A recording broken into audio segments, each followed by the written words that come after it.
Coming up in the news, Grand Bahamas top cop reporting an increase in assault on police officers. All violators, without exception, will be dealt with.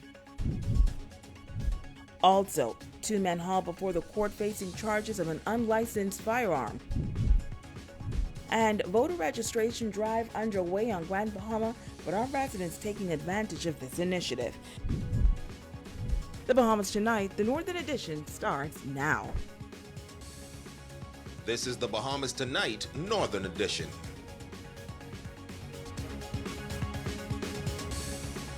Good evening, Bahamas. I'm Shashina Roll-Farquharson. As always, it is so great to have you with us. Topping news this evening, an officer of the Traffic Division of the Royal Bahamas Police Force assaulted during a routine traffic stop this past weekend. The officer was reportedly dragged by a vehicle for more than 200 feet. Well, Grand Bahamas top cop says assault of police officers is becoming an issue. Tonight, he's warning the public that this type of abuse will not be tolerated, while admonishing residents to allow officers to do their jobs without interference or intimidation.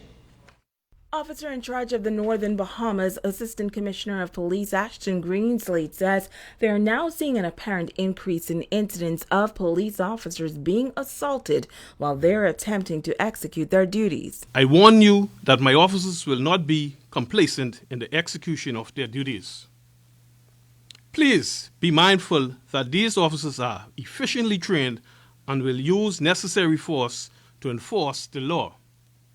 Furthermore, be advised that we take matters of this nature very seriously, and all violators, without exception, will be dealt with to the fullest extent of the law. He says the latest incident could have left a patrol officer with serious injuries. This latest incident, a traffic cop was on duty. He was on static point, and he attempted to stop a vehicle.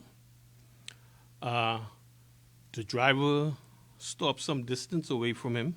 The officer proceeded to the location, and he questioned the driver, and he asked him for his name and address. And under the traffic law, failing to give your name and address to a police officer, it then becomes an arrestable offense. So the driver refused to give his name and address, and the officer had the car door, the passenger door, slightly open, and he was in between the road and the car, and the driver actually pulled off with the officer clinging onto the vehicle. And he dragged him some distance, and the officer fell, and he injured himself. He had to go to the hospital, but the culprit in that particular matter was arrested and taken before the court. He gives this update on that officer.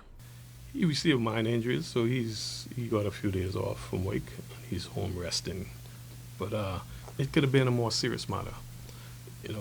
This could have been a matter where if he continued to drag the officer might have used deadly force, because his life, meaning the officer's life, was in danger at the time.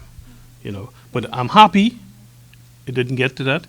The driver used good sense, common sense, and he stopped, and the officer is able to do his job. But Grand Bahamas top cop says that this is not an isolated case. An officer earlier in the week dealing with another traffic matter, and again the person failed to give their name and address, and that person was warned, and the officer attempted to arrest, and that person also resisted, and we had a shooting incident in the 8 Mile Rock area where someone wantonly discharged a firearm in the presence of police officers. They too were taken into custody and placed before the court. So we're finding these matters becoming frequent now, hence my reason for asking the public to cease and desist forthwith. He's appealing to the public to not allow trivial matters like a traffic citation spiral into a serious criminal matter. When cited, simply pay the fine or attend court to attest the citation. Greenslade contends that the vast majority of Grand Bahamians are cooperating with police officers, but he notes that if residents have any issue at all, he welcomes them to come into the police station and file a formal complaint. The young man accused of assaulting that traffic cop in the line of duty was charged before the court today. Theo Astwood, age 34, of Hillary Avenue, Freeport, was arraigned before Deputy Chief Magistrate Debbie Ferguson in Magistrate Court 1 on the charge of assault with a dangerous instrument, threats of death, causing damage, obscene language, and assaulting a police officer. He pleaded not guilty and was given bail in the amount of $2,000 with one shorter. The matter was adjourned to June 21st for trial. Also from the court today, 25-year-old Percival Taylor of Sunset Subdivision appearing in court before Deputy Chief Magistrate Debbie Ferguson on the charge of rape. He was not required to enter a plea. He was remanded to the Bahamas Department of Corrections. The matter was adjourned to July 26 for trial. And two 8 Mile Rock men facing criminal charges as well before Deputy Chief Magistrate Debbie Ferguson. Jeffrey Simmons, age 25, and 20-year-old Matthew Gibson, both of Pinedale 8 Mile Rock, arraigned on the charge of possession of an unlicensed firearm with the intent to endanger life. The matter was adjourned to July 1st, and Simmons and Gibson were both granted cash bail in the amount of $1,400. Now, this is in connection to a complaint made to police on Saturday, April 10th, where persons discharged a firearm in the area of a car wash in Jonestown, 8 Mile Rock. Meantime, 6 Brazilians and 1 Haitian national appearing before Magistrate Charlton Smith to answer the charge of overstaying in the Bahamas. All migrants pled guilty and were ordered to remain in immigration custody for further processing. Additionally, 5 Haitian nationals were arraigned before Deputy Chief Magistrate Debbie Ferguson to answer to the charge of illegal landing. Now, they all pled guilty to the offense and were subsequently fined $300 each or in default of payment 8 months in prison. 1 female migrant in the group was also charged and convicted for overstaying. She was fined $1,500 or in default 8 months behind bars. We have an update now on that fatal plane crash in waters off Bimini this weekend. A small plane headed for Florida crashed after takeoff in Bimini on Friday night. According to reports, the Piper Navajo PA-13 bound for Opelika took off from Bimini and crashed in shallow waters at the end of the runway. The pilot, identified as 20-year-old Kyle Wade, perished in the crash. His father, 59-year-old Andre Wade, sustained serious injuries and was airlifted for medical attention. According to U.S. media reports, the young pilot recently received his pilot's license. An investigation is now underway to determine what caused that crash. Switching gears now, an island-wide voter registration drive is underway on Grand Bahama. Officials say out of the 5 constituencies on this northern island, over 30,000 persons are on the register. But as Ramiko Knowles tells us, there is some concern that not many persons are taking advantage of the registration centers. Here's the report.